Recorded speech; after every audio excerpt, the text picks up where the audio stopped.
வணக்கம். அந்திமலை நூல் அறிமுகம் பகுதி. இன்று இடம்பெறுவது ஒரக்குழி நாவல். இந்த நாவலை எழுதினவர் வானவன், வெளியிட்டிருப்பது எழுத்து பிரசுரம். இந்த நாவலுடைய சிறப்புங்கிறது 2023ஆம் ஆண்டுக்கான 0 டிகிரி விருதை பெற்றிருக்கு.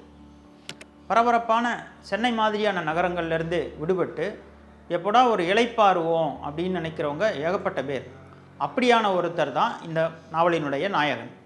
அவர் பரபரப்பான இந்த நகர வாழ்க்கையை விட்டுட்டு அவர் சொந்த ஊரில் போய் இயற்கை விவசாயத்தில் ஈடுபடுறார். அப்படி இயற்கை விவசாயம், கிராம வாழ்க்கை, அதை சுற்றிய நடப்புகள், அவரை பற்றிய சம்பவங்கள், அதனுடைய சித்திரங்கள்ன்றதான் மொத்தத்தினை இந்த நாவலில் எதிரொலிக்குது. இந்த நாவலினுடைய தொடக்கத்திலிருந்து கடைசி வரைக்கும் ஒரு குரல் நம்மக்கிட்ட ஒழிச்சிக்கிட்டே இருக்க மாதிரி தோணும். வேதி உரங்கள், பூச்சிக்கொல்லிகள் இதையெல்லாம் பயன்படுத்தி ஏண்டா உணவை மொத்தத்தையும் நச்சாக்கிட்டீங்க அப்படிங்கிறத இந்த நாவல் படித்து முடிக்கிற ஒவ்வொருத்தட்டையும் அப்படி ஒரு உணர்வு, கேள்வியும் வந்துக்கிட்டே இருக்க மாதிரி இதில் அமைஞ்சிருக்கு. குறிப்பாக நம்மாழ்வார் மாதிரியான ஒரு இயற்கை விவசாய செயற்பாட்டாளர்களை பற்றிய சித்திரம் இந்த நாவலில் ரொம்பவே சொல்லப்பட்டிருக்கு. இந்த நாவலுக்கு ஏன் உரக்கூலின்னு பேர் வச்சாங்க அப்படிங்கிற கேள்வி பலருக்கும் எழக்கூடும்.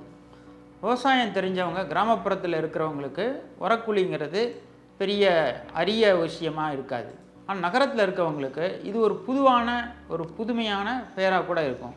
உரக்குழிங்கிறது மாட்டுச்சாணம், மற்ற வைக்கோல், இதை மாதிரியான ஒரு பொருள்களை, இயற்கையான பொருள்களை கொண்டு ஒரு சேமித்து வைக்கக்கூடிய இடம். அதுவே பின்னர் உரமாக மாற்றப்படும். அதுதான் உரக்குழி அப்படிங்கிறது.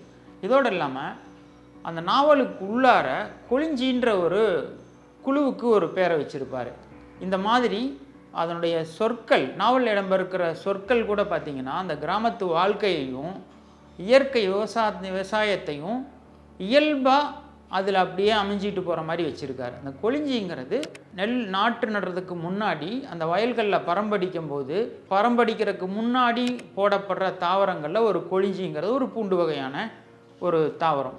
அதை கூட ஒரு குழுவுக்கு பேராக வச்சு நாவலாசிரியர் தன்னுடைய கவனத்தை ரொம்ப குவிச்சு வச்சுருக்காரு. இது ரொம்ப சிறப்பாக இருக்குதுன்னு சொல்ல முடியும்.